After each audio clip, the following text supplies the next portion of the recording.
Everybody, may I present to you your hostess, Luna. Get ready for the quiz. It's coming.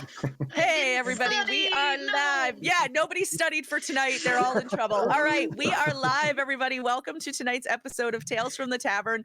I am super excited. We've got a really great group of people here tonight. Most everybody is a new face to the HowINerd channel, which is very awesome. The only one that you guys have probably seen around here before is David, who is joining us. This is what, your third time now? Fourth? I think it's like 56. Oh, okay. We're going on to now. So no, it's I'm pretty sure it's the third because it was, yeah. I was going to say, I think like you and a few other people are all tied for 3 times on now. Ooh. So, yeah. Well, I'm free next Thursday. Just throwing that out there. Sorry, next Thursday's booked. It's an all-women's show next week. That's awesome. Yes, we're doing next Thursday is going to be a women in gaming group. So it's going to be fun though. It's me, Shannon, Bonnie Jean. You're getting Bonnie Jean. That's yeah. That's oh wait, exciting. yeah. Is Bonnie Jean coming on? Hillary's coming on. Yeah, it's gonna be a wild show. Everybody should tune in yes. for that. It's gonna be a ton of fun. Anyway, let's talk about who we have joining us tonight, because tonight we have 2 people who stayed up insanely late to join us. So we are going to start with I'm going to start actually with David, so he can show everybody you know, who he is, and then we'll move on to all the new people that have not joined us before. So David, tell us who you are and where we can find you on the internet. We were joking about the quiz, but this feels like a quiz. Hi, everybody. My name is David. I am the Dungeon Master for From Afar Podcast. You can find us over at From Afar Podcast. We're on Twitter. We're on Instagram. We release a Dungeons & Dragons 5e actual play campaign where we teach you not how to sail a boat. And we do that every 2 weeks, every other Monday. And yeah, come hang out with us. We got a Discord, we got a Twitter. We just like hanging out with folks. So come on and find us. Yes, if you go into their Discord, you will see a very funny picture of David from right before the show went live. So there's that. Let's see. Jason from Totally Online Gaming Group is joining us. So go ahead and introduce yourself and tell us a little about who you are. All right. My name is Jason. Thank you very much, Luna. And again, yeah, from Totally Online Gaming Group. We're a D&D 5th edition live stream on our Twitch channel. We also recently started podcasting through Anchor, so that goes out on Spotify and several other locations where you can get podcasts. We're on Twitter as @TOGGroleplay, and we also have a YouTube channel and a Facebook, and all those fun things that you can check out. And then our Discord server that we like to use. Again, it's the Totally Online Gaming Group Discord server, so you can find us there. And we kind of bill ourselves as a game of barely controlled chaos and craziness. But we always seem to have a lot of fun hanging out with each other, and we like when people come in and hang out with us. Well, awesome. I'm glad it worked out to have you come on and join us tonight. I know it sounds like you've got a pretty busy schedule, so it's yes. nice when we can make time for people. So that's great. Thank you so much. Thank you. Prue, tell us a little about yourself. Hey, yeah, I'm Prue or Proopy Pants, like on almost every digital platform. But I play Dungeons & Dragons 5th edition with my friends over at ChasingTales podcast. We call it a podcast. It's not a podcast. It's a live stream. No one edits that. We like cut out the breaks and put it on YouTube, but that's about it. And ChasingTales is like our DM Andrew made this gorgeous, amazing homebrew world that's crazy, complicated and beautiful and wonderful. And Corona happened and we were like, you know what? Plenty of us have finished our degrees currently, looking for work. In our free time, let's try turn this into a thing. And it's becoming a thing, slowly but surely. And so, yeah, we also have Discord, we have Twitter. So if you want to hang out with me, it's Proopy Pants. And then we have ChasingTales as well, and you can watch us play games. And we're going to try maybe run some Monster of the Week and other things and do other systems and not just play Dungeons and Dragons all the time. Super Yeah. fun. That is the goal. To not just play Dungeons and Dragons all the time. I'm out. You guys, I'm leaving. No. I want to play Dungeons and Dragons all the time. Sorry. My bad. Unlock the door now. Come on. Well, Prue, thank you for staying up super late so you could hang out with me tonight. I am very excited. Prue and I have chatted a lot off stream, but this is the first time we've actually like That's gotten to 'cause talk. Your Twitter presence is the most beautiful sunbeam in my day. Aww, You're one of the sweet. kindest people on Twitter for sure. Thank you. And next we have TeaCrusader. Take a wild guess where he's from. So, hi, yeah, I'm also staying up really late because I'm also from England. I'm TeaCrusader, or Jack. I'm one half of Cobblepath Games. I'm the game designer, and the other half is the writer, but we both kind of do both. I'm not a streamer. I'm not an actual play person. I actually make TTRPGs now as a living kind of Awesome. ish. I love that. So you can find me online at TeaCrusading, not TeaCrusader, because someone stole that. Turned out it was me. So TeaCrusading is where you can find me on Instagram and on Twitter, but you can also find Cobblepath, which is technically the company, which is basically just me as well, because I'm the one who doesn't have a job right now, because I was a teacher. I taught game design and I taught game art for 5 years, and then I packed it in, and then 2 weeks later, lockdown happened in England. And I realised I wasn't getting a job anytime soon. Oh no. So I was fortunate enough that I had enough savings and I'm okay. Yeah. But what that means is that we've now put the game that we designed and released last December on Kickstarter to try and get it printed, which it's going to be printed because we got funded. Hooray! I was going to say, I saw you were Congratulations. funded, so that's awesome. And there's still 13 days left in your Kickstarter for anybody who wants to get in? Yes. Oh, wow. Yeah. And we're working towards the first really big stretch goal, which is to get a sci-fi edition. It's a horror game. It's a horror game based on stuff like Silent Hill and Event Horizon and psychological horror rather than sort of Lovecraftian horror, which is obviously really common in TTRPGs. Yeah. So if you feel like looking it up, it's called Locus. If you type in Yes. Locus RPG, Wolfsblood actually dropped the link right into chat. So yes, brilliant. yeah, so we've got that in chat, and if we need to, we can drop it in there again. So Fantastic. Well, Yeah. I'll stop plugging all my stuff now. well, thank you as well for coming to hang out tonight. I was really excited when you said you were interested in coming on to chat, so I'm very happy to have you. And next we have one of the newest additions to the Storytellers Union stream team. You know her and love her. Her name is Valdrianth. You do? Oh man, people love me. What? What did? Who lied to them? So hi guys, I'm Valdrianth or Rosie. You can find me on Twitch and Twitter as those things. I am an actual play producer here on Twitch. I kind of started off as being like, I was already playing Dungeons and Dragons, but I had this thing where I immigrated to Canada and I couldn't work for a long time because I was on a visitor's visa. So I just started streaming, and then I started streaming my Dungeons and Dragons, and then I was like, you know what I have an experience in video production. Maybe I should make something out of it. And I did, and now I'm like 6 shows a week for the most part, and I'm tired. I'm tired. Yeah.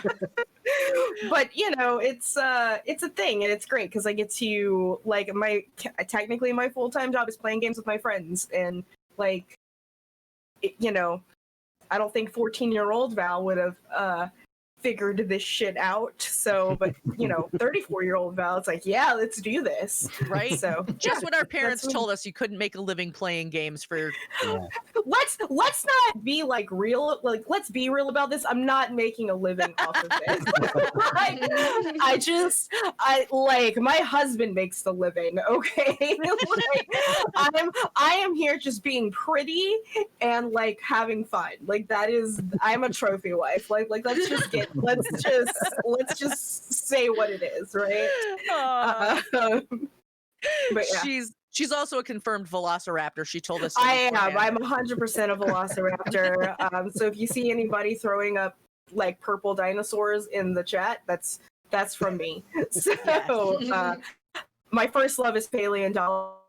My second love is TTRPGs. So there, yeah. here I'll throw a few up. So there. Yes. Because I have a few. All right. Well, let's see. So for those of you who have not joined us that are in chat for the first time, we love to take questions from chat. So please feel free to drop any questions that you have right into chat. We will see them and we will get to them when the conversation allows. So feel free to tag our mod Wolfsblood. You'll see him floating around, and we have another mod that's going to be showing up pretty soon as well. So, feel free to tag one of them in chat, and they will make sure that we get the question so we can answer it. But I'm going to start with the first question that just came in from Shannon Roby, and the question is, "How are you all such awesome people?" Oh. Just lucky, I guess. I mean, like, let's be real. I am a velociraptor, and it's just confirmed that dinosaurs are awesome. So, like, there's no argument there. And if there is, who hurt you?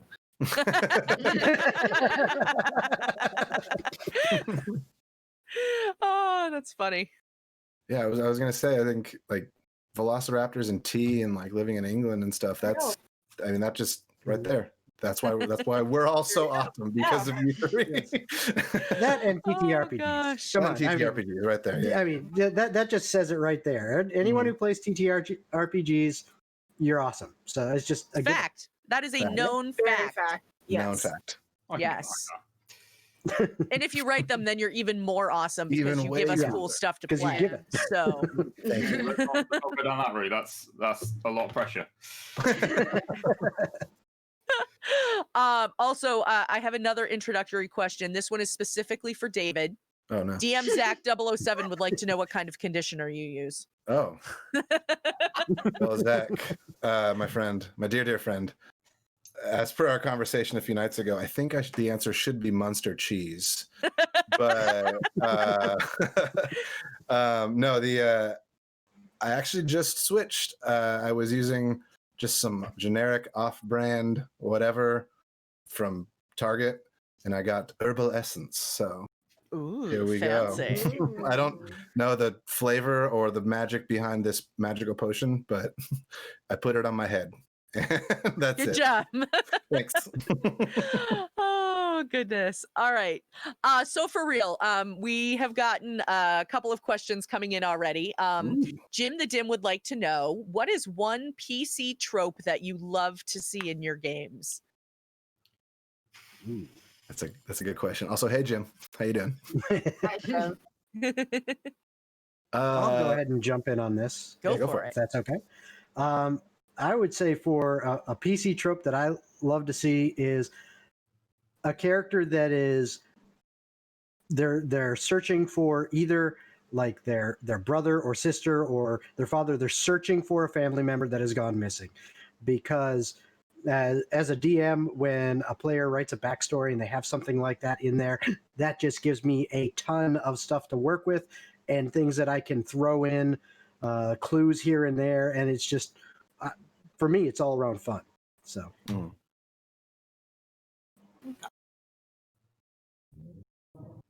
I have a person I like to play with. I DM a big West Marches game that went on hiatus when lockdown happened.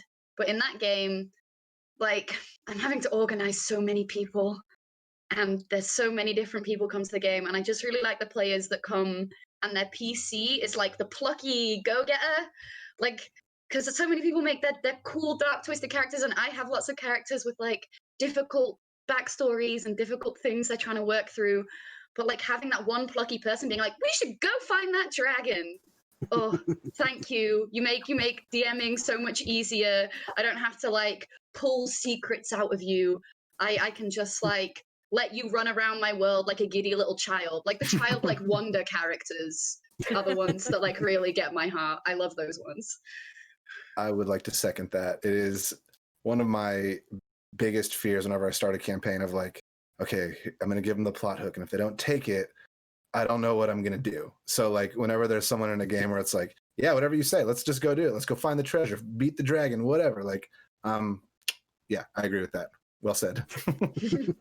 I'm gonna piggyback on that and like third that, and that I love those kind of characters because I love to cause them trauma. No. And I play one of those characters on my Wednesday night games where she was like this happy, giddy, slightly anxious person, but then like her mom died, her current boyfriend killed her ex-boyfriend, and then that boyfriend died, and now it's just like the saddest person, or she's trying to be like this huge front story, like the glue that she used to be, and she's like, I'm not into it. Hi, my name is Val. I'm highly inspired to traumatize characters because I read Animorphs my entire childhood. Just, this is how you write characters, right? You're supposed to put them through bad things and just strip them from all. Yeah, that's how you're supposed to do it. Like, I will never not be inspired by those books. Mm-hmm. I mean, just kind of jumping off that. Oh, sorry. Go for it, John. No. By all means, go. Oh. All right. I would.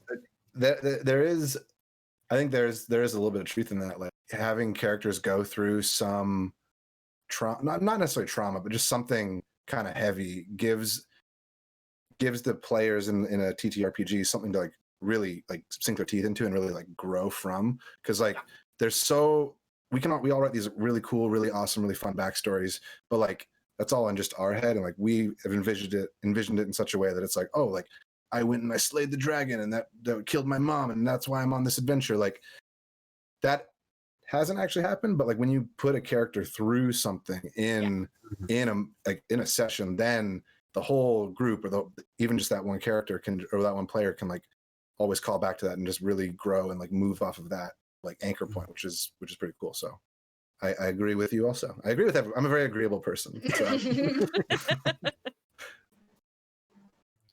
Yeah, like I wish I had something to add to that, but that was very well said. In answer to the question though, as far as like PC tropes I like, I'm very fond, and this is partly because I tend to play like really heroic characters. That's my default. I really like the characters that aren't heroic, but that end up having like an understanding with the hero characters that like, you know, you're gonna go do your thing and you're gonna let me go do the shady thing because you appreciate that you can't do it and I appreciate that I can't do the thing that you're doing. I really like that sort of like unspoken kind of dynamic that you end up with in a lot of parties where like when characters respect each other's abilities to such a level that they don't even have to say anything, they just kind of let each other get on with it even if they know it's not necessarily the right thing sometimes. That's really cool.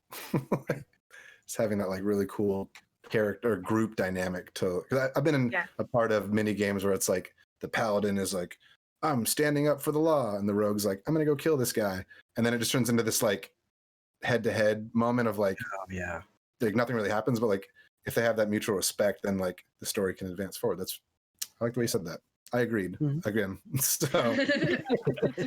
Well, like an aside to that, in our game, I'm definitely play the party face. Like she was meant to be like an it girl, and her daddy cut her purse strings, and she was like, "Oh, what am I gonna do?"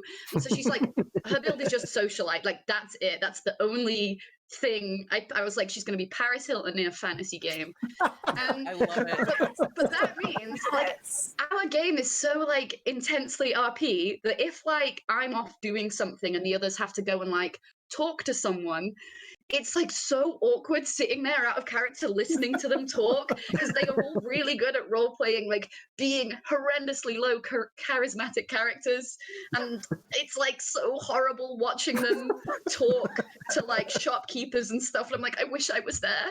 It's like, thank you for letting me stay party face, but like, oh my god, no. Can I ask a question about that character? Go Yes. for it. What race and class is Paris Hilton in fantasy? So she is a wild magic sorcerer, and this Of comes course. from Yes. the fact Of course. that not only do I love them, but in this campaign setting, it's like a low magic setting in the country we're in because magic's like, it's not illegal, it's just really frowned upon. So she got born with magic powers and was like, suppress, suppress, suppress, and Very cool. wild magic. But she's an Asima because I just love Asima. Like, Oh, Same. fun. she's just a Fucking same. gorgeous angel woman, and she's gold, and she glitters, and she's a wonderful, wonderful woman. She Those are sounds so much fun to play. fantastic. Oh my Yeah. god. That's great. I love it. All right. So the next question, definitely a little less serious, but still valid. Patrick would like to know, does goblin meat taste better as a burger or a burrito? I was literally just thinking, I'm like, the last question I remember Patrick asking was what gelatinous cube tastes the best? Yes. So this is very on brand for you, Patrick. Also, hello. Can we just say tacos because tacos is clearly the superior food here? Well, no, it's actually calzones. No. Oh, Goblin meat and calzones. Oh yes. That's I'm like obligated you've to say that because in one of my friends' games that I'm a player in, the party has basically introduced calzones into the game world, and that is now their side venture. So of course we have Nice. goblin meat calzones. You see, I was going to go with, I think goblin meat's probably pretty bad. And so you want it in a burrito because then it's all in small bits. You can cover it in spice. You can cover it in sauce. Like a burger, you have to taste that goblin meat. Like, it's a flavor. You can like the hide main the dish. flavor profile in I'm gonna be burrito. legit. I'm sorry. I'm gonna be legit honest because I just realized that we're talking about eating a sentient race. So I'm like sitting here and I'm like, yeah. can we just like, I don't know, eat flail snails instead? Like, is that like giant magical escargot? Like, can we just do that? There you Cover go. it in butter and like be done with it. Nothing like a good bunch of fantasy butter on top of fantasy. I don't eat meat in the like real world, and RPing being a meat eater is so strange. And they're like, yes, I will eat the delicious roast goose. And I'm like, I have no idea what that really means anymore. I've not eaten a goose in many years. Yeah, I was playing in a game where the DM like had this whole big feast, and he like literally wrote out the entire menu describing it. And he's like, and David, your character gets this like giant whatever dragon steak. And I was like, he's like, what do you think? Is it good? Is it good? And I'm like, bro, I'm a vegetarian in real life, so maybe I think I'm using imagination here. So yes, it's delicious. Well done. Oh But gosh, that's I would funny. say, just to answer Patrick's question, that is a tough one. Burrito? Yeah. Yeah. I'll probably go with burrito. Mhm. Yeah. What kind of sides do we get? That might. Sour cream, guac, Okay, hot okay. sauce. Yeah. There you go. Well, would it be guac made out of gelatinous cube or? There's a whole other side conversation going on in chat about like, so what makes eating goblin meat different than eating dwarf meat? It's nothing. They're all the same. It's all the same. Yeah. They're sentient creatures. If Like, burrito can recognize its own reflection, you can't eat it. Right. Good point. There you go. Okay. All right. That's why we don't eat Cleared dolphins that in a one up. civilized society. I did just have an image though. The orc from Lord of the Rings, when he's like, "Looks like meat's back on the menu," but he's like, and he like brings up like a tray of tacos. He's like, "Tacos back on the menu." So that's gosh. where my mind went with that. I love not it. gonna lie, I have the shit to make breakfast tacos, and I think that's what I'm gonna do for dinner. Oh, So There I you got go. For chorizo dinner. and eggs and potatoes, and I'm like, yep, oh man. breakfast tacos, we're doing it. We're all Hi, I going. live in You're making Canada, me but I'm hungry not now. from here. If you can't tell by this accent, it is not Canadian. Oh gosh. All right, we'll all be over for dinner then. Yeah, Cool. I was gonna say, let's go. In the stream, starting to drive. We're good. All right. So the next question comes from Nick or Relic _ know your role in chat. And this is What's up? actually a question that is specifically for Jack. Ooh. He would like to know how you came up with the idea for your Kickstarter. Well, oh boy. So essentially, I've been tinkering with tabletop RPG stuff since I was like 18 or so, but I've been tinkering with game ideas since I was a lot younger than that.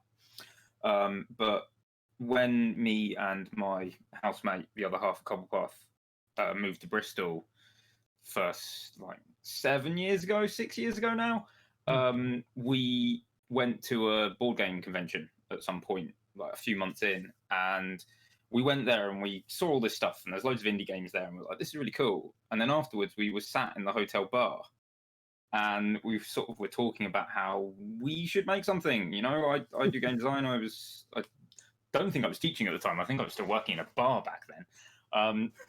And she writes, and we were like, what should we make? And we were like, well, we both really like horror.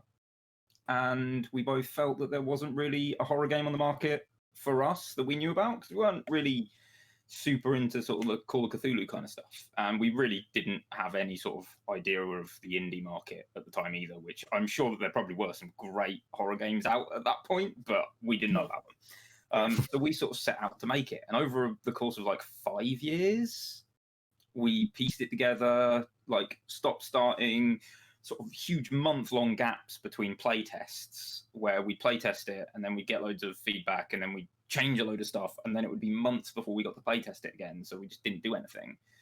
So over the course of 5 years while we were both working full-time, we sort of built it up and we made it. And we very early on sort of set out what our parameters were going to be. We wanted to make a horror game. We wanted it to be based on the stuff we liked that was very much psychological horror. A lot of sort of Japanese, Korean horror in there, Spanish horror's really big, and a lot of British horror as well, from film point of views, and a lot of video games like Silent Hill was a major influence, as were sort of the Fatal Frame series and Resi to a lesser extent, Resident Evil as well. And so we set it out that we went, okay, Place is the bad guy, because that's a horror trope that we haven't seen before. The Place is the antagonist. We've seen it in lots of games and films, but we haven't seen it in the TTRPG. The other thing was we wanted it to actually be scary. We wanted a horror game that was scary. We didn't want it to be one that we heard more anecdotes about it being funny than being scary, which was kind of what we usually hear about Call of Cthulhu. I know that game can be quite scary, but I hear far, far more anecdotes about how funny and crazy it got than about how scary it was. And the other thing was that those were the main things, actually, was just Place the bad guy, and we wanted it to be scary. And those were the sort of founding principles. And we went through about 2 major rewrites over the course of those 5 years, where we changed, properly tore out massive chunks of the game, threw them in the bin because they weren't doing what we wanted them to do. And that's sort of where it went. We always sort of had the idea that we would release it when it was done and then do a Kickstarter to get it printed.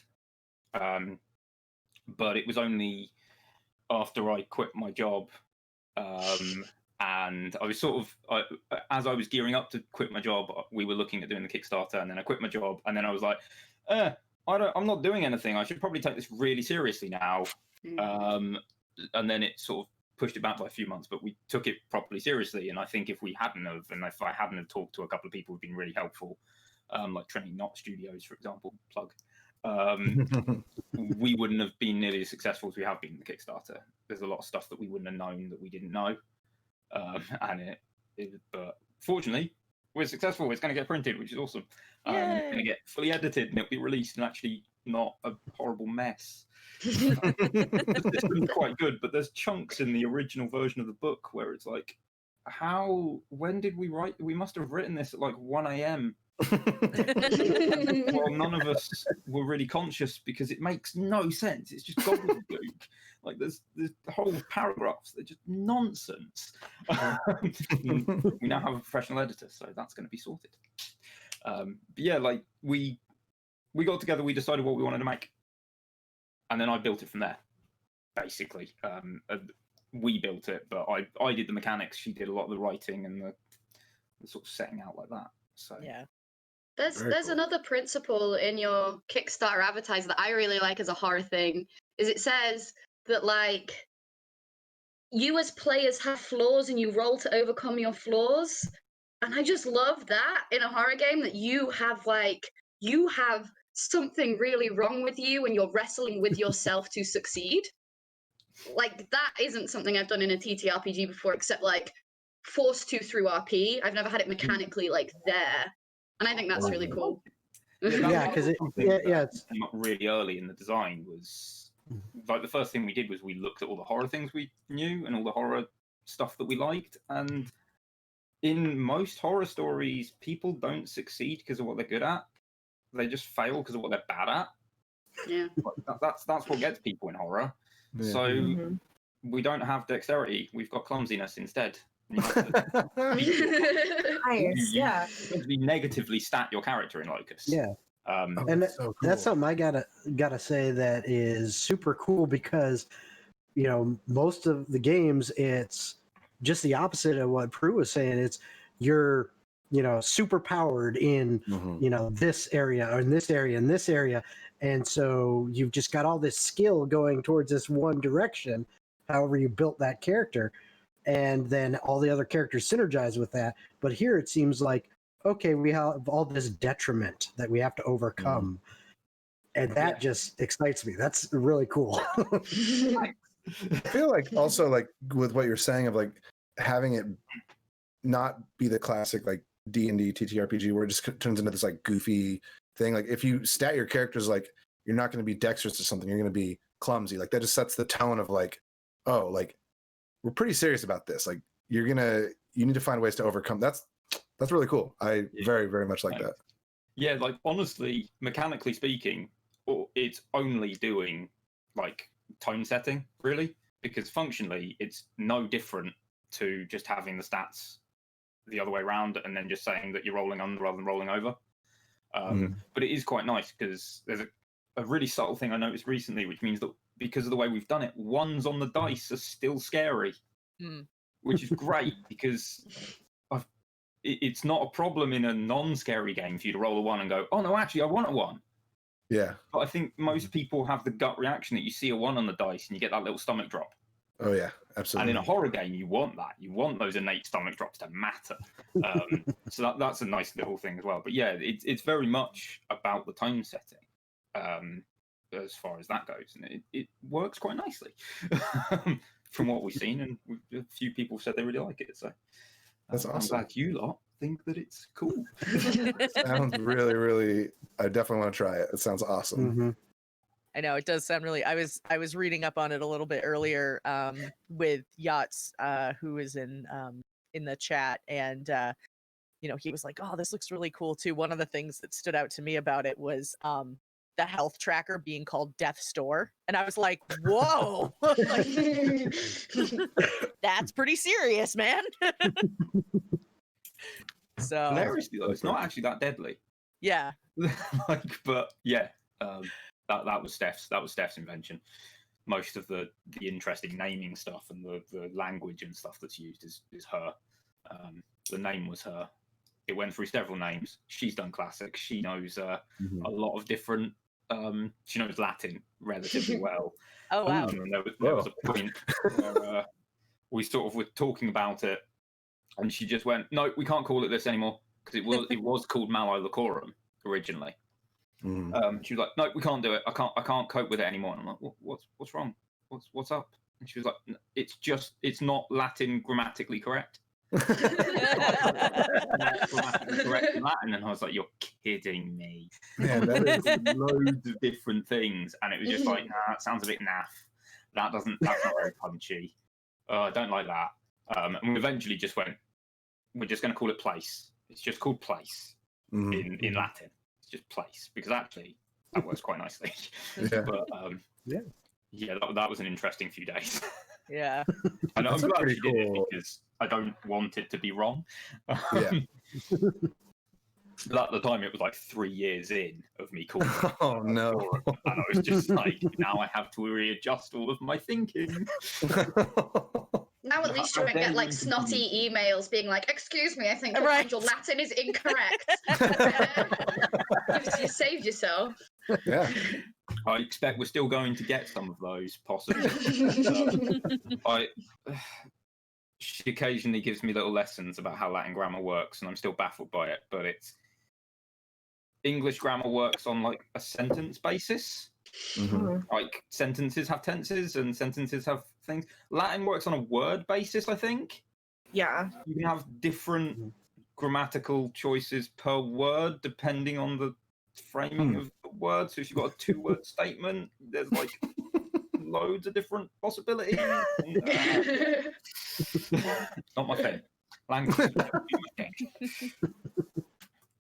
That's cool though. Like that she was able to like, yeah, this is not correct in Latin. That's a powerful move right there. Yeah. I'm glad we have her expertise. Yeah. Yeah, that's cool. Oh, awesome. Let's see. So we have a question from let's see, Barn Owl Whisperer. And that's Andrew. Hi, Andrew. Hi, Andrew. That's my dear. Hello, Andrew. How are you? And Andrew would like to know, what are your favorite plot hooks, storylines that inspire easy investment that aren't necessarily big threats or dangers? Ooh. Giving me an angelic sugar daddy was a really good idea, Andrew. I appreciated that. It suited my character very, very well. Yeah. Well, I'll actually say something I like DMing as like a plot hook is I really love building NPCs. I would say my biggest strength as a DM is my NPCs. And I ran a short module for my group that was meant to be like a Feywild horror. And it all centered, there was this like little girl who was coming up to her 13th birthday, and she followed the group around, and she was just really sweet, she was really plucky, she was a little bit naughty, she was just like a fun, cute friend that like immediately everyone latched onto. Everyone had a reason to want to be her friend or protect her or look after her. And like I was so happy with that because she was the plot hook. She was near her 13th birthday and going to become a hag, and they didn't know that. And then they played through the entire game, and right near the end, she's like, "Oh yeah, I never knew my mum. I disappeared for a week when I was a baby. I don't know." And then they get to the hag's hut, and the hag has like painted pictures of her through her whole life, and it's creepy and gross. And they were like, "Oh no, this poor little girl." And so like I like seeding NPCs as plot, and like they didn't have to save her. They wanted to because they'd got to know her and they really loved her. But like the plot hook wasn't going to change the world or end anything. It was just this sweet little girl that everyone was like, yeah, we like her and we want to look after her. That's awesome. That's very cool. My players tend to adopt every animal that they've run across in my game. So they've got a child. First, they have a child. Like they just took the child and her cow. And her cow. Well, to be fair, they killed her mom, so then they took the child and the cow. But they also picked up the last. Yeah, but then the last session, they felt they're in a sewer, and they came across a flail snail. Hi guys, what are my favorite monsters? And they're like, "Oh, these are super fucking valuable. Let's kill it." But then the snail starts to scream, and they felt bad for it. And so they rolled an animal handling check or persuasion or something, and they adopted the flail snail, like in the middle of combat. And I'm just like, you know what? Sure. Let's just have like, here, I am not controlling this flail snail. Here is its stat block. Like, if you want to have a pet snail, they're slow and they scream and you have to feed it. But I mean, and they're like, it's fine. We'll just put it on the cow. And I'm like, why the heck not? Like, just do it. But as far as like plot hooks that are not detrimental, anytime my characters get to go fishing, there's that.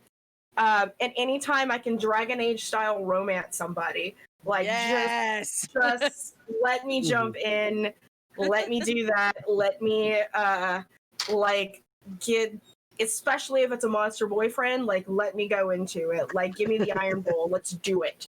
Like, I'm just gonna throw this out there because you mentioned Dragon Age. I have a T-shirt that actually says "BioWare romances me right." yeah. I don't know. Does anybody else have anything they want to add in? Yeah, actually, Go go ahead, David. Go ahead, David. Go for, I was actually did not have any. Oh, and hope something came to me. So go for well, it.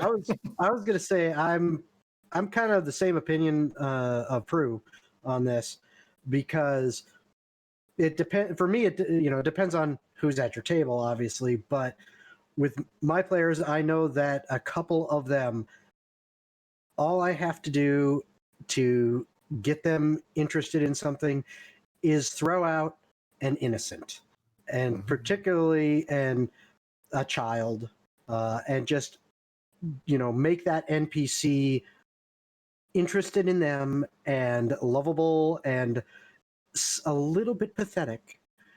And they just seem to latch on and go, oh, and they want to do anything they can to help that NPC. And so just using those NPCs to tug on heartstrings and all that can get them to go down any path and really hook them, and then they kind of take it from there and make that their own. So I love that you brought that up, Prue, because I mean that's exactly the thing for me too, is those NPCs as plot hooks. Taking notes. And I mean, if the NPCs, you can't get them to like a cute, sweet, innocent NPC like Jason's saying, monster boyfriends seem to also work ridiculously well. Yeah. We 100%. run our group is like a big mix of people, and a lot of us are LGBTQ plus, and our DM knows that you put like a really cool, strong, powerful woman in armor, and like everyone is gonna swoon over her. They just want to see her like hit things with her cool sword, and like immediately we will latch on to that person and like follow them around. Bonus points if she's an orc. Just saying, bonus points if she's an orc. Yeah. Just come here, mama. Like, let's crush me with your thighs. Let's do it. So I would I just spilled beer all over me. Oh. It's down my tits, guys. It's fine. I got it. There's no napkins. I'll be right back. Oh God, it's always something. Just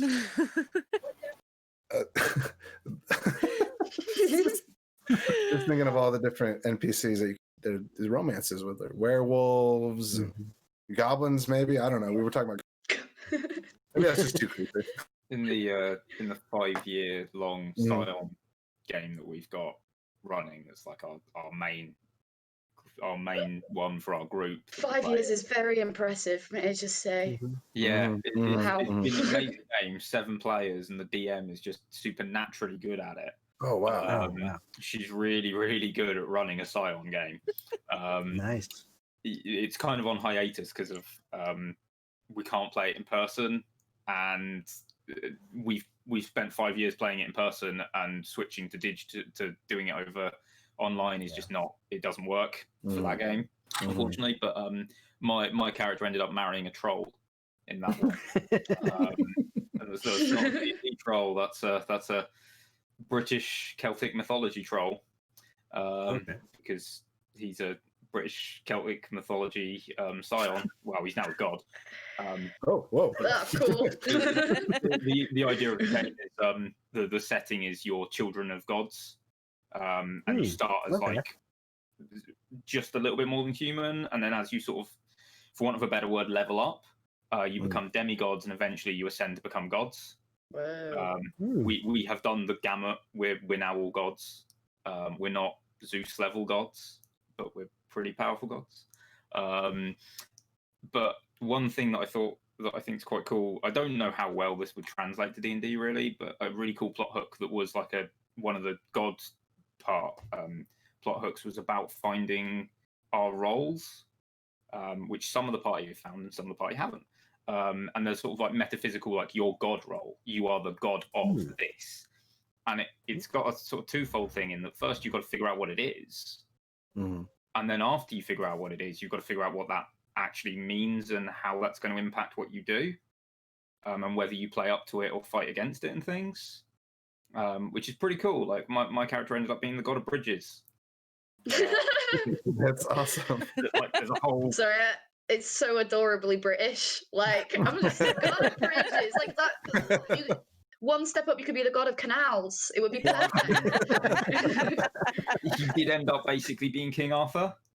Oh, yeah. So, because that's like a whole sort of like it's a title thing, and he's the new one. He's from the British pantheon. We've got a couple of Egyptians. We've got someone from the voodoo stuff, a Norseman, and a Greek god. But yeah, like as God of Bridges, he's like about connecting people, both physically and sort of like socially, because he's kind of like the moral center of the party, and also he lives on a bridge and he married a troll. Okay. And powers, so it kind of it really all came together, to be honest, and it wasn't intentional. It just became what he was. But there's been a lot of plot points that have come from that, for his personal story at least, based on the fact that he is now the god of bridges. That's amazing. And like what he's done and stuff. And I think that's finding your role and then playing up to it is quite a cool kind of like conflict based kind of plot point that you can play with as well. That's awesome. I feel like, because I feel like most of the times in D&D, that's what I've played most of the time. It's like you walk into a town and all of a sudden there's this crazy huge conflict, and it's like, do you want to risk your lives to save the world? Like, that's fun. I do that all the time. But like this, what you were just describing sounds like really, really cool. Just like we're just gonna kind of like a slice of life TTRPG where you're like, I'm going throughout the day doing whatever, going on adventures, sure, but like just trying to find out who you are, trying to like figure out where you are. At least in the game that RGM ran, there was a lot of finding who you are, especially for my character, who was like, that was like his thing. But yeah, like it's a major theme in Scion. What system? Oh, Scion. Okay. Scion is first edition's the one we're playing. Okay. It's janky and needs a little bit of homebrewing to balance it, but ultimately it's pretty good. I can't really. That's the game designer and you coming out analyzing. It's mostly that there was one major change we had to make everything not absolutely busted, because they released it as hero, demigod, and god in 3 different books for the different tiers of characters. But they released hero without any confirmation that they'd actually get the other ones. So there's a couple of powers in hero that when they scale up just become stupidly powerful. And like most of the characters end up having them, but if you don't, you might as well not bother. So we kind of had to change those, but that's fine. Otherwise, it's a really good system. It's really cool. Like the setting's really interesting. Can't speak for second ed. Never looked at it or read it. That would be a pretty cool thing, playing a game with a bunch of game design. This part doesn't really work. Let's just make it better, because this is what we do. That would be very cool. That particular one took a bit of fighting, if I'm honest. The GM didn't really want to tinker too much, but I was like, it's so broken, please change. This is my professional opinion. This is going to hurt us later. That's awesome. That's really cool. I want to check that out. It sounds very the idea of like being like children of gods and then ascending to like goddom, deity level. I don't know. I don't speak very well. Like, words are hard, David. It's okay. Words are very hard. There's a reason I play Asimars, and it's because it's like by the end of this campaign, I want to be like a deva. I want to be a high-ranking angel. Like I want that to be a permanent thing, please. DMs are nice when you ask. Yeah, straight up. The one character I have that has become a god is an Asimar, and of course she's a monk. So like there is like that, because monks become gods to begin with, And so you add that on top of the divinity, you add that, and she has like a few things in Divine Soul Sorcerer as well. So it's just like, yeah, like if you're not god enough at level 20, like what do you do past that? It's like, I don't know. I'm gonna go punch another god. Like that's what's gonna happen. Like it's great. Again, we're on the same page here with Aasimar. Like Aasimar are my favorite race in Dungeons and Dragons and Pathfinder. I'm just like, yes, let's do this. So yeah, my shirt has a big anime angel boy on it. Heck Nice. Like love it. and a magic 8-ball, I don't know. You know, touching on that sweatshirt is gorgeous. It is very nice. You know, touching on the original question about plot hooks, that kind of what you guys were saying kind of brought up something for me is I think some of the best plot hooks really come from good communication with your players as to what their characters want. And, you know, if their character wants a journey of, I want to be a god, you know, by the end of this, or, you know, I just want to live a simple life by the end, you know, farming, whatever it is. Yeah. Talking to them and getting that info and then seeding it throughout just to give them that path that they already said they want to take. It is Absolutely. kind of the best plot hook, in my opinion. Absolutely. It's such a gift for like a DM to like just having someone be like, this is what I want. Because like that gives you like a guiding point where you can do all sorts of different things. You know exactly, like, it's like, this is what I want. I know exactly how to make that like reveal in the end of like achieving your sweeter. Like if you don't do that, it's like you're just sort of meandering, and then you'll probably eventually find something. But from the get-go, having like wants and fear. This is the way like I write most of my NPCs. Like, 'cause a lot of times I don't know, I make them up like pretty quickly. So I'll just be like, all right, here's a goofy voice, here's a silly name, and then I put like a want and a fear in like all my NPCs, because I found with that, just as like a DM, if you're like, I don't want to like throw a whole bunch of time into getting this person that they might not ever come across, or if they do, that they'll be gone in like 5 minutes. But if you just give them like that want and that fear, it makes even those few moments that you're with that character very memorable, very like textured. I agree. It kind of just like layers onto like communication between players and game masters and storytellers. Is that tabletop games is a collaborative effort. It's not just the DM like spitting out stuff. It's not just like the one player controlling everything. It's pre-plot stuff and meta a little bit for the sake of story.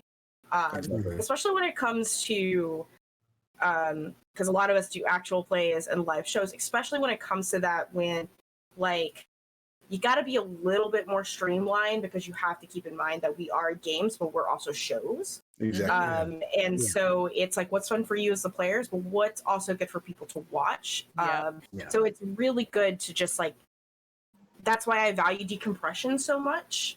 We started doing the stars and wishes system, and it's just like 5 to 10 minutes thing. It's like, what's one thing that you like and what's one thing you want to see happen? Because even your expectations from like your session 0 will change as the story develops. Like it might not be a drastic change. They should change. And it might not be a drastic change. It could just be a little change. Like you met this NPC and you're like, I want more relationships with that NPC, or I want more conversations between these two PCs, or things like that. It's just like super important to always like be like a part of each other's story, sort of thing. Instead of just like, this is my story. This is our story that we're going to tell together. And as as a DM, it's really hard to meet your needs if you're just 100% relying on me. Like, you got to give me something, right? I can only take it so far with what I have, planning and improving, if I don't have anything to work off of. Exactly. Yeah, I mean, you can go ahead. No. Again, I didn't have anything. Val, we just started doing stars and wishes in our game, and it's not only working so nicely, because you can even have a simple thing like, you're a monk and you haven't like caught an arrow out the sky in a while. You can be like, oh DM, have someone shoot arrows at me next game, through to like big things. And like, so we've like skirted around this loads in our conversation, but like, I have been like recently trying to pay lots of attention to like the hero's journey model of the storytelling because of like, especially in like any of the epic fantasy role-playing games, like any one of them, you have your trial to overcome. You potentially meet a teacher that helps you get through that trial, or maybe that's your party. Then your character is completely broken and destroyed. And like we were talking about seeding trauma for your players, like your character gets destroyed in some way, but then they rebuild themselves, and then they find themselves, and they have to find a new niche, and they return like a completely. Then you have the hero's return, where they come back as someone completely different, and that's like a very basic hero's journey.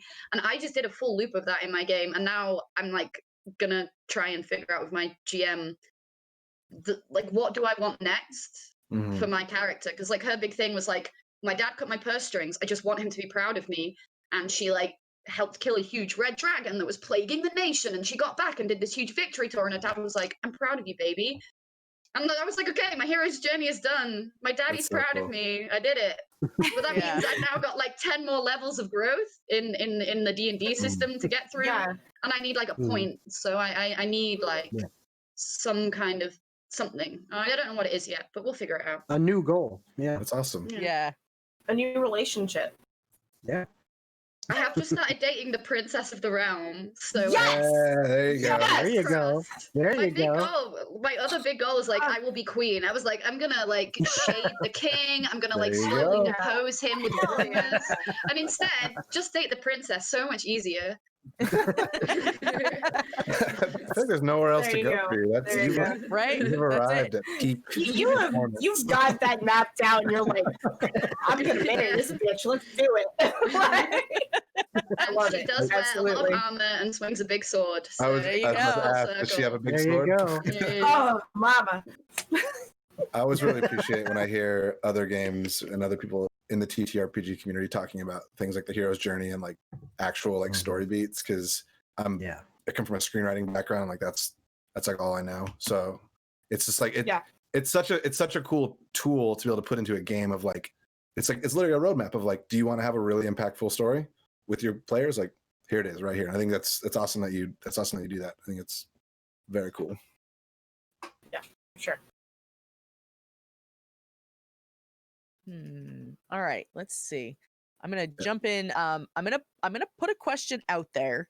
But I'm also gonna put it out as we're gonna be coming up on our break very soon. So I'm also gonna post it as a poll question. I'm gonna skip over a couple questions that we got because I'm gonna come back to them after we take our break.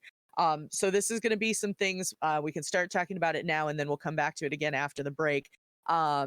But the question came, another one from Barn Owl Whisperer, and the question is, what are your favorite things to homebrew? Magic items, monsters, or other? Ooh, that is a good question. Oh, I know mine. Go for it. Definitely other and its entire systems.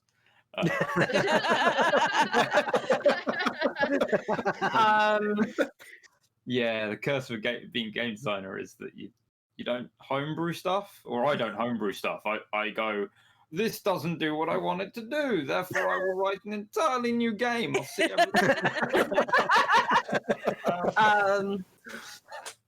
That's amazing. I have a new hobby that I do when I take a little bit too much THC. Hi, in Canada, it's legal here. Where it's a supplement on DM's Guild that I bought, but it's essentially what monsters can I turn into kaiju? Like, nice. I will tell you now, Andrew asked this question, and Andrew will be losing it because his entire world is like kaiju and titans that fought each other, and then they died and turned into the continents. So you have answered his question, and probably Andrew, come watch me. That's like there's so many Godzilla monsters in my campaign. Angels and kaiju. That's just where I'm at. Like, Well, why don't we pause it here? We'll take a quick break. We'll be back in like 7 and 7 minutes and 48 seconds. Ooh. And give our guests a chance to refill their drinks and use the restrooms and all that good stuff. And I'm going to post a poll up, and so keep an eye on that. We will come back to this question after we take our break. And Thanks, y'all. see you in a few. Yeah. Pause for dramatic effect. Right, that's what it was. I was finding the scene. Thank you very much. That's all right. I'll let it slide because I know you have a lot of them, so it's all good. So the answer to the question that we were talking about before the break was, what are your favorite things to homebrew? So I posted that as a poll, and it looks like monsters and other tied. I also threw in like towns or locations, but the original question was monsters, magic items, or other. So we had just started talking about that. I don't know if anybody else has anything else they would like to add in, but I wanted to share the poll results with you all. Who Go ahead, doing Drew. classes? Hmm? Like homebrewing classes? You Oh, do? yeah. That's for sure. Or you Absolutely. do? Like everyone is this way or this way? Yeah. For me. Yeah. Yeah. No, I'm all for I homebrewing don't homebrew spells. anything. Yeah. I love homebrewing spells because, pretty like, cool. especially like my players right now. One of my players, her whole theme is like, you know, cold or ice type magic, and there just wasn't enough things to really kind of meet, you know, the theme. And so going through and homebrewing a whole bunch of spells, it was just a blast. That sounds really cool. Yeah, Jason, I was so excited you said that because my character, the Paris Hilton one, her name is Hope, and like Mhm. there weren't enough icy spells, and also she took some levels in Celestial Warlock, Mhm. and I wanted something that was Hellish Rebuke but not fiery. Yeah. Not every level of the Hells is infernally hot in Yeah. the D&D world. Oh yeah. Heck, Stygia is a nice plane. So I made Hope's Cold Shoulder, which I loved the name of. I was like, yeah, that's such a socialite, like boom. Nice. And like love it was just a freezy spell, it's just a freezy reaction spell, but it brings me so much joy every time I use it that it's like got my character's name on and it's my little spell. But I also wanted to say, Luna, that the fact you put places and towns in, that's the big yes from me, in the sense that like I find brewing magic items really hard. So my magic items are I think my magic items are actually quite good, but it's because I've spent loads of time just like, oh, I don't want to do this, and I've like thought it through, and it's like a labor of love when I make a magic item. But like places, I was telling Val on the break that I have a geology degree. It's actually a geophysics degree, but same diff kind of. And like that means when I make my worlds, like my rivers are correct, my mountains are correct, and then like when they're not correct, I'm like, oh, it's magic, it's fine. But I love like precisely building this little world, and like I have biomes, and I like creating creatures that would exist in that biome. Like my savanna biomes have centaurs, but the centaurs are giraffe centaurs because it's a savanna and that kind of thing. And I like making little. Like I have like 10 countries in my little homebrew space, and each country has a different theme and a different like system of government, and I like having that so that when you go place to place, the culture feels different. Yeah. Question about those centaurs: do they have giraffe heads on human bodies, or is it? It's the other way, but actually, then how do they reach the ground? They've got to do that giraffe thing of like, putting their legs way out. Yeah. Love it. I feel like I'm gonna have to agree with you on that one. Like, whenever I try to homebrew like magic items or spells or anything, I feel like I make them way too broken and busted, and then just like shoot myself in the foot, or like just make enough of them for the players. Like, oh, here's like a magic whatever that can just solve any problem. But I feel like with places and towns, I'm definitely not as accurate as you were just describing, but I find a lot of joy in like trying to find like weird places to make towns, or weird reasons that towns would exist in like really hostile environments, or vice versa, like really hostile towns in normal environments. Like I think that's really, really fun. And it's an easy way for me, I found, to like just put a lot of texture into the world and make a place for the characters to just have a good time, basically.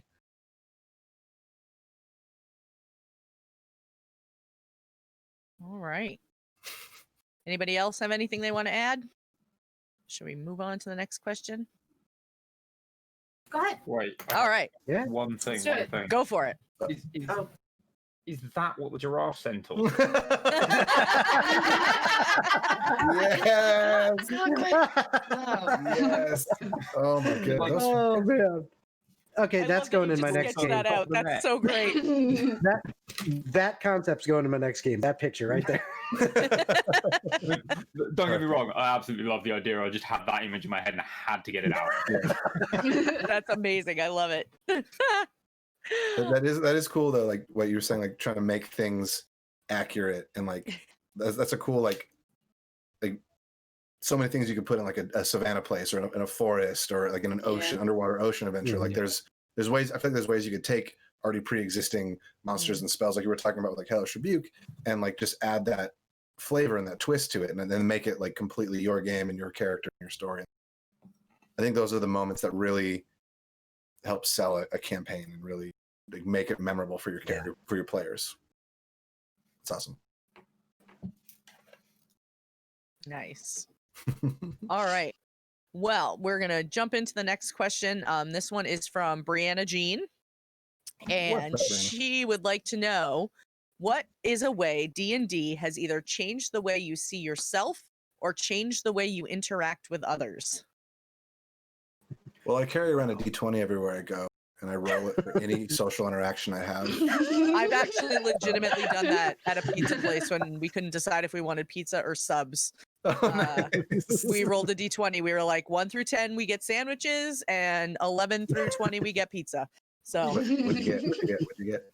yeah, we got a 20. No, well, we got a pizza because we ended up Nice. in that range. So Very cool.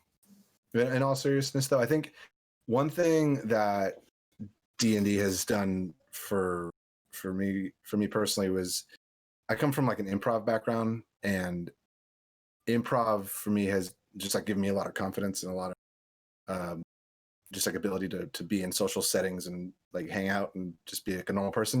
And I feel like D&D has taken that to like the next level, because it's like a mixture of improv for me, but also like structured improv, where you're like for me as like the DM from afar is like, I'm making this world and we're putting it out there, and like having the confidence to just be like, this is what I think, this is my opinion on this is what my world looks like, and giving that out, showing that to people is a very terrifying thing. But then seeing reactions and seeing people like get into the story and react to the story it's helped me with like just giving me a lot of confidence, basically. Not to make it all sobby or whatever, but No, don't worry. I'm about to top that. good. So, hey guys, not necessarily Dungeons and Dragons, but role playing in general has had me leave the Catholic Church, admit that I was bisexual, and move to Canada. wow. Oh, I did talk 3 times. Congrats. So yeah, it has been it's been kind of part of my dismantling of myself. 12 years, like I didn't start roleplay with tabletop. I actually started like most elder millennials did on MSN chats and then LiveJournal.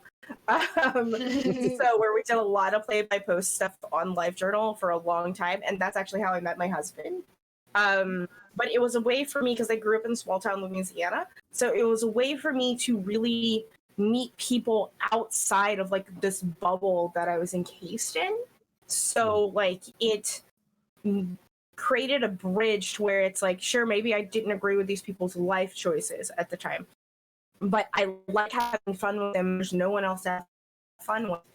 It's why I consider tabletop gaming and role playing as like this bridge for people to just be collaborative and really get to know each other and love each other, because you know, you can have people from different walks of life and it can change people's life for the better. because it changed my life for the better. I think that I'm a better human being than I was 10 years ago, or 5 years ago, or things like that.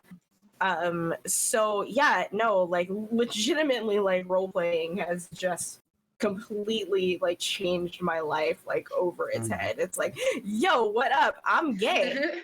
Like, Val, and Val, I want what's up? Val, I want to say that what you said about helping people to learn to get to know each other and love each other, that really just struck home for me as well, because I'm very much an introvert by nature, but I would say, to answer the question, TTRPGs have really helped me learn how to be more extroverted, so more of an extroverted introvert. And in fact, like my group on Wednesday nights, if I hadn't learned how to reach out more and be more socially available and involved, that group wouldn't exist, because that group, none of us know each other from before we started this game, like at all. We're in fact, well, I won't say none of us now, because 2 of them are actually engaged and living together. But Oh wow, that's awesome. But the rest of us were all in different states completely. So, but we've all come to really love each other as friends and respect each other, and it's all just thanks to gaming. Absolutely. Yeah, Mhm. definitely. I frequently say that the guys on the Sunday night stream that I'm on here are like my 4 brothers. Like, we're all really good buddies. We're really, we're really close. It's like, we get together and we joke around and we have a good time. And 3 of us got to go to PAX East together before everything shut down, and Nice. just stuff like that. And then, like, if I hadn't started gaming, because I've been playing TTRPGs. I was a late comer to TTRPGs. I didn't start until I was in my mid-20s. And if I hadn't started, like, a lot of the people that I consider my very best friends now, I never would have met. Like, it was just it was like it was a gateway drug, man. It was just one of those things where so getting into gaming in general, some people have heard me tell this story before, but I'm a big Dragon Age fan, and my best friend and I actually met through a Facebook group that was a Dragon Age like fan club group kind of thing. And, it was just one of those random conversations that somebody posted something like, hey, the weather here is really bad. How are you all, doing tonight? Things like that. And so she happened to say, like, oh, I'm in such and such a town. I was like, oh, no kidding. I'm an hour away. Literally, we lived an hour away. And so got to chatting, and I'd only been playing D&D for, I don't know, maybe a year at that point. And so I ended up inviting her after she and I had gotten to chat for like 6 months or something like that. I was like, have you ever played D&D? Would you be interested in joining our group? And she was like, well, I've never played, but I'd love to come check it out. And so she did, and she ended up joining our group. She was a regular, weekly player. And the following Christmas, she ended up meeting the guy that is her now husband. And now they have a 4-year-old son, and she lives a mile away from me. Amazing. Oh man. Yeah. So just, just stuff like that. And then, people that I've met just through doing, like, getting involved with HowINerd. Like, if I hadn't gotten involved with HowINerd, I wouldn't have met any of you, and I wouldn't be doing this show, and I wouldn't know all the amazing people that I know on Twitter and Twitch and, all that stuff. So it's just made me like really I don't know, just more confident in just like introducing myself to people, and sort of like, I don't have a lot of things like, I'm a straight woman, I'm divorced, but whatever, and it's just made me a lot more comfortable and in my own skin, because I found like HowINerd came to light literally less than a year after my divorce was finalized. So it sort of helped me like in that rebuilding process. and like figuring out, okay, who am I really now, you know? And so it really helped me a lot in that as well, which is really cool. So yeah. That's awesome. Yeah. Like, kind of jumping off the back of that, I very much have the same kind of love for what D&D has done for my life and TTRPGs in general, that I've met some of my best friends ever, and like playing like one-on-one TTRPGs with people is such a good way to explore an emotional landscape with someone. I play a lot of like duet games, not necessarily D&D, where there like is no dungeon master and you just like have to bounce off each other and tell a story. But then like I think something very different for me is that like my current learning process with role-playing games is that like I'm really finding out what my flaws are, like big time. And it's good because it means I know what they are and I can address them. But it is very whiplash that like I have this group of best friends and they're all such sweet, kind people. And I'm a very confrontational person. When I have a problem with something, I'm like, I've got a problem with this, blah, blah, blah, blah, blah. And like no one else in my group really has that same sentiment. And that's fine. But it means that like I'm having to learn to be like more calm and be a bit like gentler.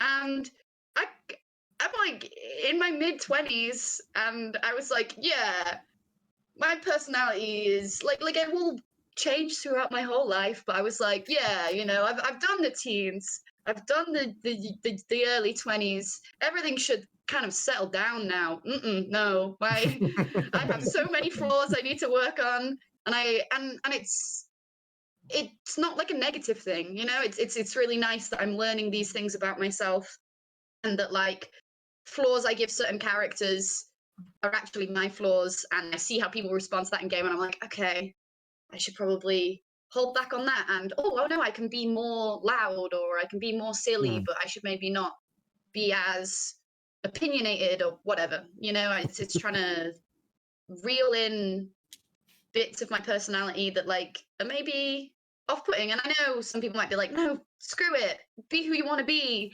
loud, be abrasive, but that's only gonna get you so far. I want to be friends with people, I like people, I don't want to like piss people off all the time when I meet them. So yeah, that's what D&D has like kind of done to my life. And then also this is another aside. This is something really cute that happened recently. Manchester Pride weekend, because I live in Manchester, is the last weekend in August, because that's a bank holiday in the UK, so we get a 3-day weekend. Nice. I ran a Pride stream and I invited an entire LGBTQ plus cast on there, and I just ran like a goofy casino heist where they had to kill like vampire Meryl Streep. It was dumb. I saw your promos for that. That looked amazing. And I gotta go watch that VOD. But I was raising money for a friend's transition who recently came out, and like we raised £130, and I was like, that's great. Wow, that's you know, like we're not like a big stream. That's more money than we have followers. Like, that's crazy. Like, the people in this community just were like, yeah, we want to help you. You seem nice. And just put money towards it. And it was like, my heart grew a million times. It was so lovely. And yeah, like, you know, it changes other people's lives in so many ways. And it's so nice. And it's so sweet. So to translate that for our US viewers, that's about $170. So dang. Yeah, that's awesome. Fantastic. Congratulations. Yeah, thank you. Yeah. I'd also echo the not that I haven't done a charity stream. That's awesome. But I haven't done one. But I'd echo the first point about the exploring sort of flaws, or just exploring yourself. Really, is just it's really good for that. And I've definitely been our DM in the 5-year game has been very good at making all of us do it. Why she's a great DM, actually, is because she kind of gives the characters a lot of these sort of challenges that reflect some of the things that we struggle with anyway. But also for me, TTRPGs, I don't play much D&D, so I can't really comment on D&D too much. But TTRPGs in general, they've informed a lot of the work I've done. I was like I taught game design for 5 years, and a lot of my passion for teaching games comes from the fact that I really genuinely believe they can do a lot of good, which has already been echoed in this conversation already. And TTRPGs are one of the ways that I've seen them do the most overt good in people I know. I think games of all types can do good, but TTRPGs are a really good vector for that, and a really good personal. Hopefully, like they can be really safe with other people involved in a manner that a lot of video games often can't be, while exploring the sort of heavier topics, I think. And that's obviously informed sort of my passion when I was teaching it and my approach when I was teaching it, but also it's now my job, so there's also that. Yeah. There's a lot of great research out there now, and people who have done a lot with it, using not just D&D but TTRPGs as a whole in like a clinical setting or as an educational tool for for kids to help them learn things like coping skills or how to deal with anxiety, or using it as a way for kids who maybe are being bullied, like it's like an opportunity for them to be able to kind of RP out some things, or to RP out issues that may be coming up kind of in their everyday life, but they can make it like a pretend, they can give an image to their anxiety, and they can fight it off that way, and things like that. And that's something that I love the concept of that. I love the idea behind there being a not,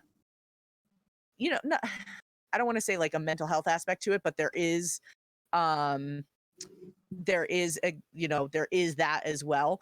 But just having it as an educational tool in that sense, like I just love that whole thing. Like it just gets me really excited. So to kind of piggyback off of that, I was in a meeting with his name is Derek. He is the designer for the Emberwind system, our game that came up. So you go to emberwindgame.com, and he is actually a psychotherapist who developed the system to be used in therapy.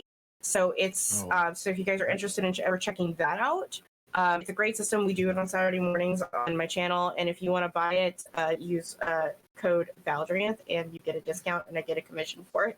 But I wanted to piggyback off of that for self promo, but also I thought it was really neat and really important because we do use role play and TTRPGs as a catharsis sometimes, right?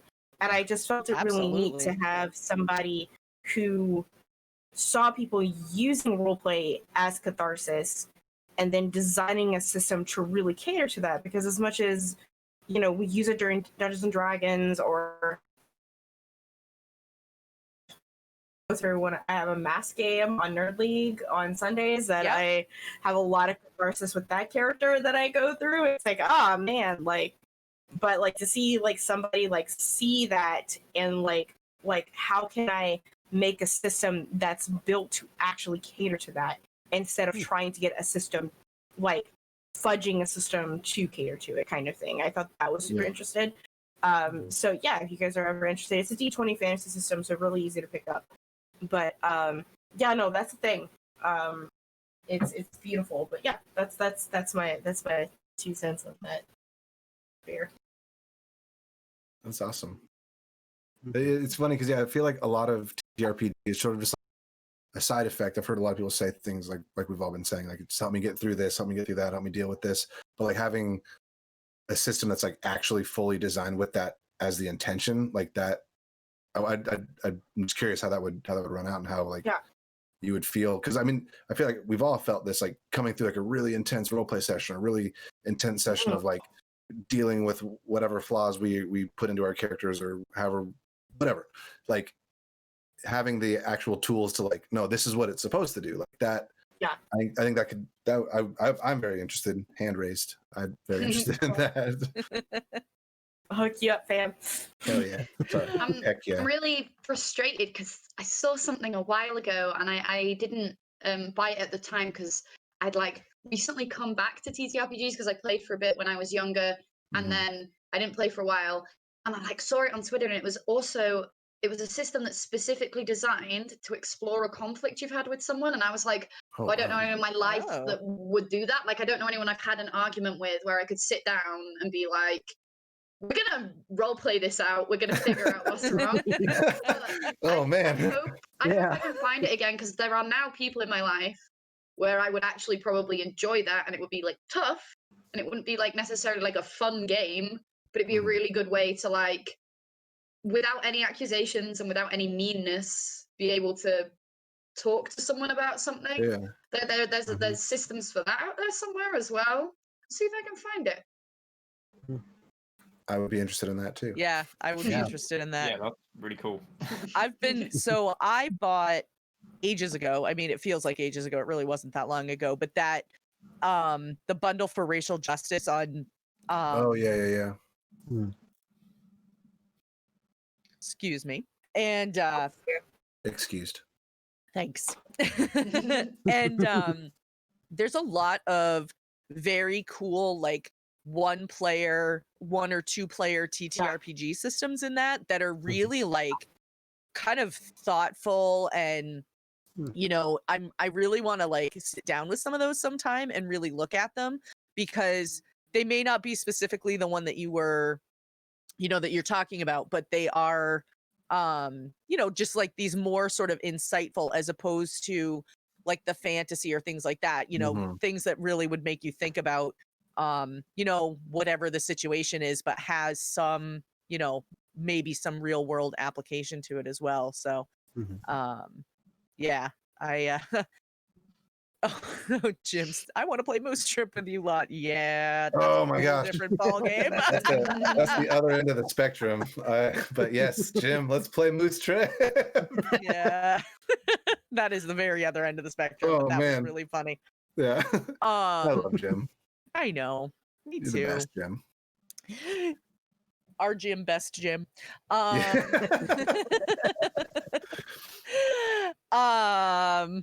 Yeah. So anyway, I love using it is, I find it to be a very cathartic thing in general. There's a lot of times our Wednesday night group will end and we'll all just go, oh man, I really needed that tonight, you know? Yeah.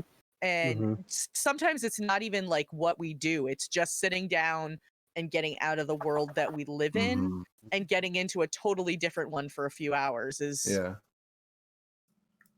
Well, yeah. I'd like to say, oh, sorry, go ahead. I forgot how to talk. I'd like to just kind of add to that. What you're saying is we've had, like in our group, we've had sessions where it's the same thing. At the end of the session, everyone's just like, oh, totally needed that, you know? And we've also had sessions where it's gotten really, really rough in the session and deep. And at the end of the session, because we typically, after the stream goes off, we'll sit there and we'll talk. And we've had a couple sessions where we've had to sit there and just kind of decompress and talk things out because it was so emotional at the time and rough. And it was like, oh boy. So, but it helps you, definitely helps you work through those issues. Whether you talk about it, you know, afterward, or just the, like you were saying, Luna, the act of just having that time to be away from harsh reality and use the game as its own form of decompression. Yeah. For you, either of those are so useful and so helpful. I wonder what it is about, like, just the action of like playing that allows people to like either take a step back or just, I don't know. I just wonder, because I feel like this is like a very thing that happens through all the different systems and all the different games that we play. Because I've heard that exact same thing too, Jason. Of like, yeah, we got into it.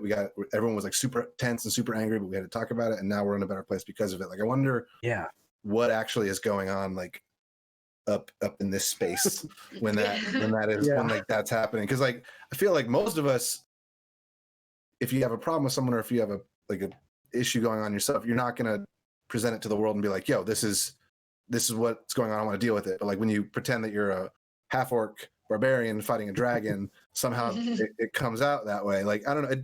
I'm just interested in that. So it was mostly just me thinking out loud.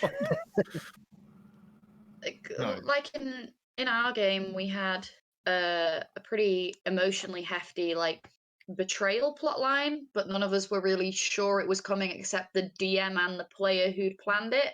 And I understand that for a lot of people, that's like the cool, like, oh shit moment when like the person finally betrays you. But actually, it turned into like a very dark mental health plotline that most of us weren't even there for, because it was during like some of our downtime. So a lot of us had like gone off to see like our fantasy family or whatever. And like looking back on it, I just wish out of game we'd have known what was coming. I think that's my big request for like you know, TTRPG safety is just knowing when, like, you can't always know when the big dramatic stuff's going to happen. You can't always know when you're going to be at like loggerheads with each other, when you're going to be annoyed at each other. But like, I feel so bad about how I treated the character that was going through like basically like a psychotic episode, because it's what my character in the moment was like, oh, this person's just acting crazy. I'm just going to berate them and belittle them. And in real life, I would never do that. I have seen so many people through so many different things and tried to be a good friend to them. And I like still feel kind of mortified at how I like treated that situation, because it was never 100% explicit what was going on. And I'm just like disappointed in myself that I didn't like show enough compassion to this character. And yeah, I just, as like a tool for exploring feelings, I think there just needs to be like very clear out of character communication as well. So you think like, so that you just don't hurt your friends' feelings. yeah. For example, if someone is like recently been bereaved and they want to explore their grief, if you know that, that means you as a player can like not go too hard on them, and you can like be a little more gentle. Like that's what I appreciate in TTRPG communication. I said earlier that I'm quite a soft person. I'm quite like a soft player. I can't handle like sudden instant trauma you don't know about. And like some people love that, and some people really thrive off like that being the way they build their character, and it's not me. And so like my personal preference for games is just knowing that I can be there to help and comfort people. And I get a bit scared when I can't do that, I think. Yeah. Sorry, did you want to go, Fam? David? No. Oh, sorry. Yeah. I thought you called me Tham for a second. I was like, dang, I like that name. Fam. Yeah. Fam is gender neutral. That's why I use it. Okay. I'm not Gen Z, but I love their lingo. I love it. So I thought a thought while you were talking. Do you think then it would be the responsibility of the DM, GM, leader of the session, whatever, to kind of set the stage early on, like, hey, like there's a chance we might get into some heavy stuff to everyone, like, or would you rather it just sort of happen naturally? I would always prefer to know. I'd always prefer to be aware of that. And like when we were saying with the stars and wishes, with the letting your DM know what you want in future, it all just comes from like a place of like knowing what each other's boundaries are. And like, sure, you can establish that in like a session 0, but the chances are, if they're a really good group of friends and you've been playing for years and years, like Jack, you have a 5-year campaign, you've probably changed a lot over it. So you can't know, the boundaries shift and change. And sometimes you overstep them in a game and you don't know you've done it, and that's fine. I just, like, people need to talk about it so games don't go sour, I think is my big thing. I'm a big fan of like out of character, just like taking a breath. Like we've been saying, the decompression thing, just like being able to be like, okay, no, I'm not this character. And damn, they did a shitty thing. Let's talk about that. Yeah. Go ahead. No, you can go, Fam. I talked a lot today. Okay. Well, so have I. But okay. I mean, just real quick, like what you said, you know, it's sometimes you just don't know, you know, if you're going to cross a boundary, even when you set expectations in like a session 0 and stuff. For example, one of my players is a warlock and a Pact of the Fiend, and has a very nasty demon as her patron. Well, one of the other players, unbeknownst to me at the time, there's a certain voice that I did for the demon, and it was very triggering for her. And I did not know this ahead of time. This is, it's just not something that you would have necessarily thought of, but it's one of those things that it comes about. And now we've talked about it for a little while. When that came up, we'd warn her and say, yeah, you can take your headphones off. But now we've just gone with, what, we're I've just adjusted the voice, period, because it just makes things easier. And it's that communication with the players of, okay, well, this is just, this is over the line for this person. Yeah. So let's work on a way to make it so that you don't, cause problems with that person and cause trauma to the player or, whoever it is. And just, it makes the game better by having that communication, like you were saying, Bruce. So I think too, you can have all of these discussions during a session 0 or even before every session, but you never know sometimes people don't even know what's going to be triggering for themselves. So, like you mentioning the voice, the person in your game may not have even known that something like that would trigger them until it happened. Yeah. So exactly. It's always good for everybody, both the DMs and the players, to be open to having those conversations. And there's somebody in chat who's harassing me by typing hashtag all the spiders, because I am afraid of spiders. And our characters went through a big fight with a bunch of spiders the other day, so it was very traumatic for me. Worst. But no, in all seriousness, it can be hard. Everybody sort of has something in their life that could trigger them without even realizing it sometimes. So, just being willing to be open to that and know that, you have a safe place to say, like, hey, this is what happened, or going into a game, I always tell people going into a game, if I had a really rotten day that day, like, something happened, even if I don't say what it is, like, bad thing happened, I'm in kind of a rotten mood. So if I'm really quiet tonight, it has nothing to do with you guys. I'm going through my thing, or just letting people know, letting your group know that whatever's going on with you. I just think, those open lines of communication are really key. Yeah, Luna, we do the same in our game. Like, very often before the game, someone will be like, got brainworms today, gonna be quite quiet, don't worry about me too much. Yeah. And it's fine. I would just like to take a moment to rep the TTRPG Safety Toolkit, which is just online. It's a PDF. So basically, if you don't have like a structured way to do this, if you're not sure how with your friends to communicate this, it's so helpful, because like even as a group of friends who are super communicative, the structure is so useful because we know exactly what to do and what to say in front of each other. And I know like a lot of my local game stores, I mean, they're not fully open at the moment, but they have employed those tactics so that if you're ever like in an Adventurers League game, you can just be like, nope, not for me, can't handle this right now, and it's good. So yeah, go check out that if you haven't already read the TTRPG Safety Toolkit. You can just Google it, it's right there. Yeah. That's awesome. I just dropped a link to it in chat as well. Thank you. Val's muted, I don't think she knows. Yeah, maybe that's why whenever I was like, there we go. Like, oh no, someone else was going. We stand the toolkit. I've had an experience very recently that I didn't realize was a trigger for me, and that was guilt and feeling guilty because it's Catholic.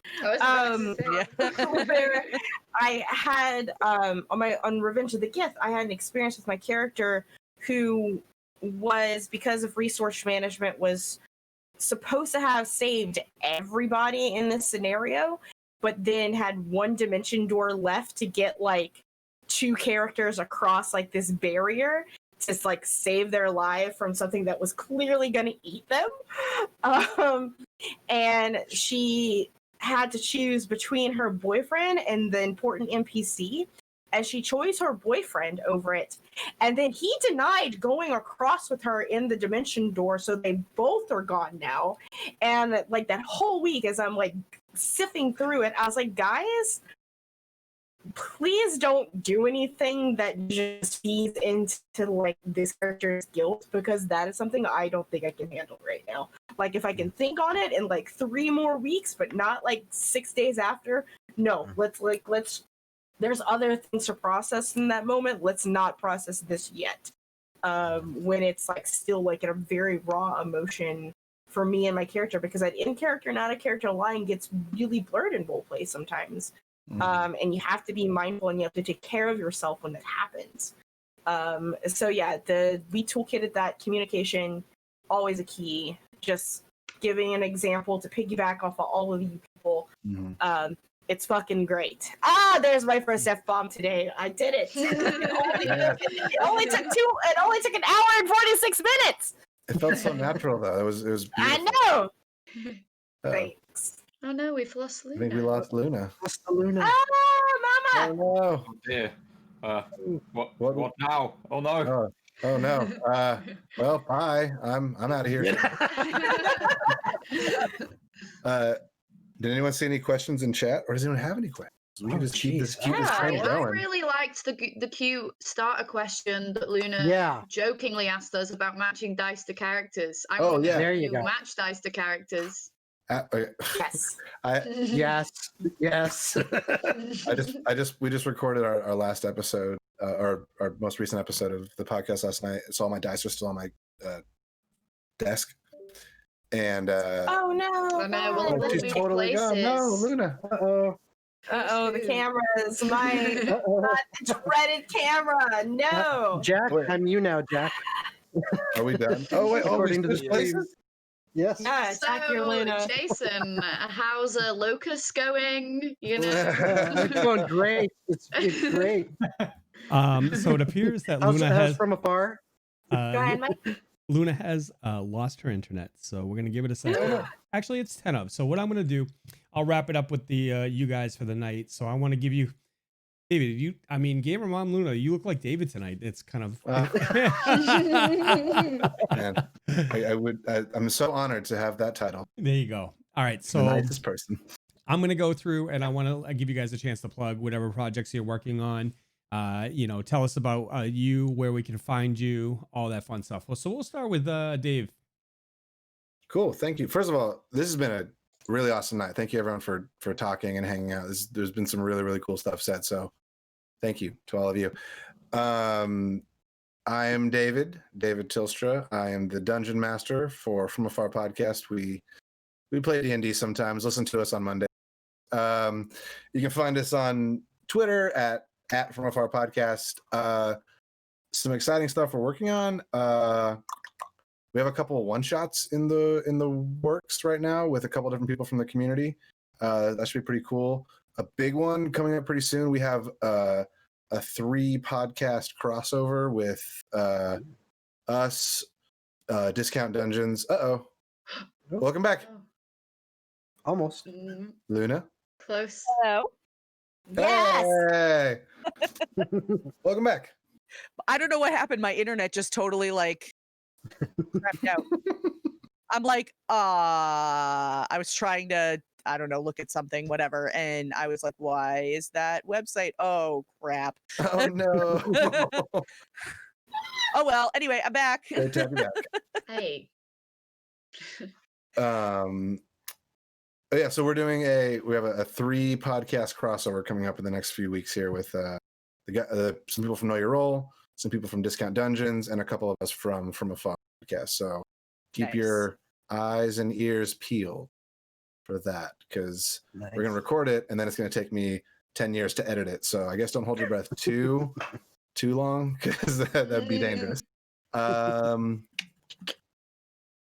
think that's all I can talk about right now. But yeah, come check us out, From Afar Podcast, and thank you so much for talking, everybody, and thank you for having me on, Mike and Luna. This has been a pleasure as always. Well, thank you for coming on. This has always been it's always a ton of fun to have you on. Thank you. I appreciate it. It's ringing. Sorry. All right, so we'll jump over to Proopy Pants. Yeah, hey, I am at Proopy Pants on literally everything. So if you want to find my personals, that's where I'm at. And like, I'm hopefully gonna start writing some fairy stuff. If you like fairies, Ooh. I don't know, maybe.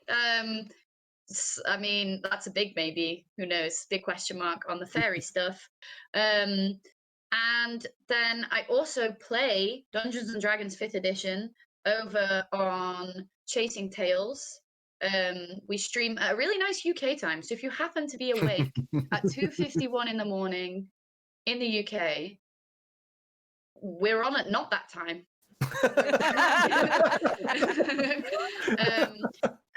Yeah, we currently stream our long-term campaign on Thursdays, which is a cool, fantastic homebrew world. We love like heavy RP and goofing around. And we're hopefully going to start playing some other games, and we just want to make lots of nice TTRPG friends. We're only a little baby stream at the moment, and so I'm very grateful to be able to share my little baby with all of you. Yeah, that's it. So Proopy Pants or Chasing Tales or both, if you fancy it. It'd be nice to hang out with some cool new people. And I mean, it's been very nice hanging out with all you cool people as well. I've had a really lovely evening. Thank you. It's been really, really great time. So, real quick question. Are there going to be giraffe centaurs in this fairy setting that you've made? Please, God, please. Yes. Your imagination's the limit, hey? Yes.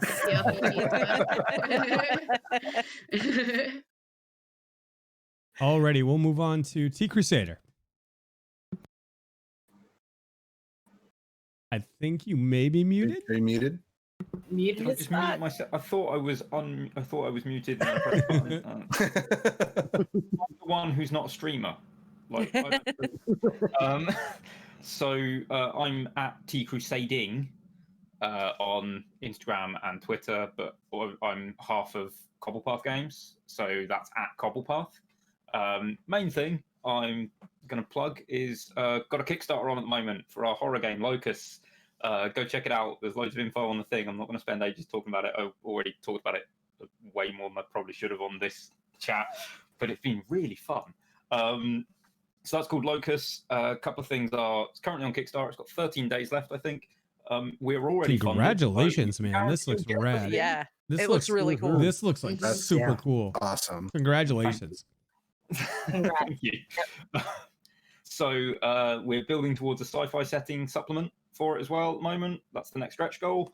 The other thing is hopefully next week. I'm not gonna definitely say it's next week, but hopefully next week by the end of next week we'll have a quick start guide out that will be on itch. That will also be included in all backer awards as well, and that will be like immediate because it will be out. Also, it seems appropriate to mention that when it does come out, which is aimed to be January for the digital release at least, it will be on open license as well. So if people want to make stuff for it, anything for it, Oh, wow, that's awesome. Awesome. it will be on an That's open very license. fun. We haven't written it yet, but the intention is pretty much that it's going to be on a full open license, with the only parameter being that you've got to put content warnings at the start of whatever you make, because it's a horror system and it's going to have a lot of stuff that's going to have that in pretty much anything anyone's going to make. So we reserve the right to take down anything if people haven't put appropriate content warnings in it. That's our plan, but the license isn't written yet, so keep an eye on that. Hopefully some people make some really cool stuff for it. So yeah, that's the main thing. At Cobblepath and at TeaCrusading. And I thank also you, may have everyone. just This backed has you on been Kickstarter. awesome. FYI. Thank you. All right. All right. Yeah. Really cool. We'll move on to Tog DM. All right. So I'm Jason. Also want to say thank you so much for having me on here with all these amazing people. This was so much fun. I had a blast. I guess just about projects we got going on right now. Totally Online Gaming Group. We're primarily a Twitch stream D&D 5th edition game on Wednesday nights, and that's our main thing. But I also do builds in Tailspire every Thursday. And speaking of which, we just have it's tentative date right now, but it's for the most part nailed down. Actually have Johnny Ree and Jason Roy, two of the developers of Tailspire, are going to be joining me and my buddy on our collaborative build stream on October 15th. Now, Very cool. Tentative, it may change, but that is so far the date, and we're really looking forward to it. Other things, I also am trying to incorporate more of my own Tailspire map builds that I'm going to be doing, and we also like to do one-shots and stuff like that. But you can find us on the Twitch channel, TOGDM, on at TOGGroleplay on Twitter, our YouTube channel, just search for TOGDM on there, and Facebook and all the other fun stuff. Pretty much it's either Totally Online Gaming Group or TOGDM or something along those lines. So give them a look. Awesome. Thanks for Very coming to hang cool. out tonight. This was Thank you it for was really having me. fun. Yeah, Yeah, definitely. Super cool. All right, and Rosie Raid. Hi. Hi, guys. I am Rosie, or Valdrianth, everywhere on the internet. Don't ask. It's my government name that I've had. That is the combination of a dragon writer's pern, if I was a dragon, that I made when I was 14. So literally I had the same since the past 20 years. So straight up, hey, you can find me at twitch.tv/Valdrianth, as well on Twitter.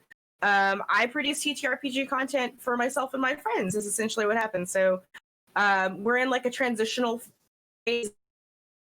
Are ending nude, but normally on Wednesdays we have I'm in the DM seat for some Dungeons and Dragons.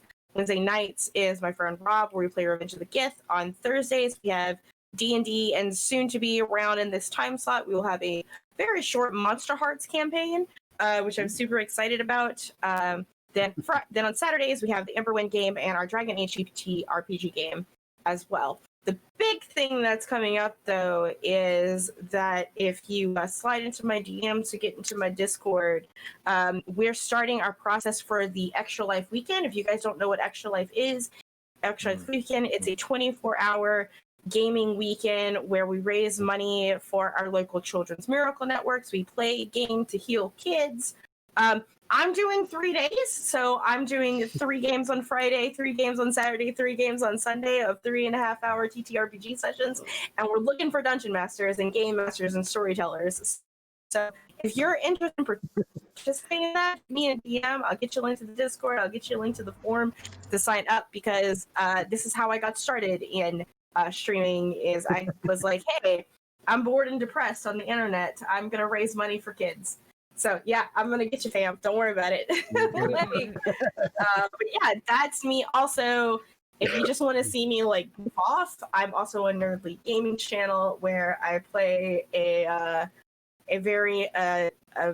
character whose gender is as fluid as the water that they bend in my master. Wow, well said. Very cool. Nice. There we go. But yeah, that's me. That's where you can find me on the internet and all that great stuff. One more thing. Normally I'm here like around this time of the month or before. I'm like, hey, donate to my coffee so I can support my stream.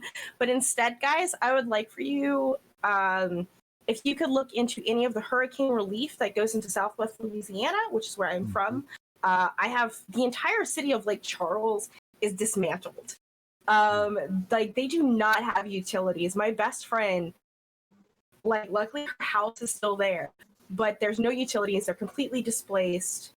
So if you're looking for like a charity to maybe donate to instead, hit me up or look up the Cajun Navy on the internet. They are a great organization made of citizens who essentially, as a response to the government not doing their job, they were like, hey, you know what a bunch of Cajuns have that's really good during a flood? Boats! So, The Cajun Navy. Yep. The Cajun Navy. They got their boats, and they, like, when the hurricane hit in Houston, they went to Houston and they help people out in Houston, and they're helping people out in Lake Charles. They're feeding people. They're making sure people have water because not everyone can evacuate sometimes. Mhm. So if you're looking to like help out in that area, please do that instead of throwing money at me. So yeah, that's me. I'm sorry, I talk a lot. Let's go. Awesome. Well, thank you guys all. This has been a ton of fun. I am sorry that my internet dropped out. I have no idea what happened. But that was really bizarre. So anyway, this is the How I Nerd channel. And Sunday nights we have our Tabletop Tavern 1, which is our Pathfinder First Edition campaign. That is our flagship show that you can catch on Sunday nights at 8 p.m. Eastern. However, we are not having it this Sunday because of the long weekend, the long holiday weekend here in the States. So we will not be having it this Sunday. So starting again the following Sunday, you can catch us. Monday nights at 9 p.m. Eastern, you can catch Neural Nexus Zero, which is our Savage Worlds 1980s cyberpunk campaign set in Boston, which is a very fun campaign, a really great cast, and it's tons of fun to watch. Tuesday nights, we are gearing up for our Star Wars campaign. We just introduced the cast last week. So if you didn't get a chance to find out who that is, you can go back and check the VOD or you can check our YouTube. I'm really, really excited for that stream. That's going to be a really great cast on that one as well. Wednesday nights, we have our second Pathfinder First Edition campaign, Tabletop Tavern 2. We were very good at naming things here. And that is our first time DM, Decider 12 is doing that one, and he's doing a fantastic job with it. We have a lot of fun during that campaign. We laugh a lot, we sing a lot. We're not very good at the latter. And Thursday nights, you can catch us here on Tales from the Tavern, 8 p.m. Eastern, where we sit around and hang out and have really great conversations like this one. So feel free to come back anytime and, check us out. We also have the Storytellers Union, which is our Twitch stream team. And we're here to provide help, support, encouragement, whatever TTRPG streamers may need. So if you're a Twitch streamer and you have primarily TTRPG content and are looking for a stream team, we also have that as well. So feel free to either message me or Mike and we can get you the information, or you can click the link down where it says team and it says Storytellers Union. And I think that's everything tonight. I think that's all my announcements. It's a lot of announcements. That's There's a pretty lot good. of announcements. I have an announcement. Now we'll wait. I'm a jerk. You just drop that and then be like, nope. Nope. Right. Guys, now I need to know what it is. Yes, you do. It's something I decided on today. So, okay. Everybody, we are going to raid a member of our stream team, Lionhead Gaming. They are back after a week off. yeah. After a week off, and they are. I think it's a Song of Rapture tonight. Song of Rapture. So nice. we are going to go over there, and you guys are going to show them some love. Lionhead is actually going to be on our new Star Wars show. He's one of the new cast members. They're coming back this week. This is their first game this week, I think. So let's go show them some love. When you get over there, drop those rads, drop those emotes. Let them know where you're coming from. If you enjoy their content, give them a follow. Support your fellow stream team, Storytellers Union people. And guys, be good to each other. Have a great night. And we'll see you back in the tavern soon. Night, everyone. Good night, Thank you. everybody. Bye.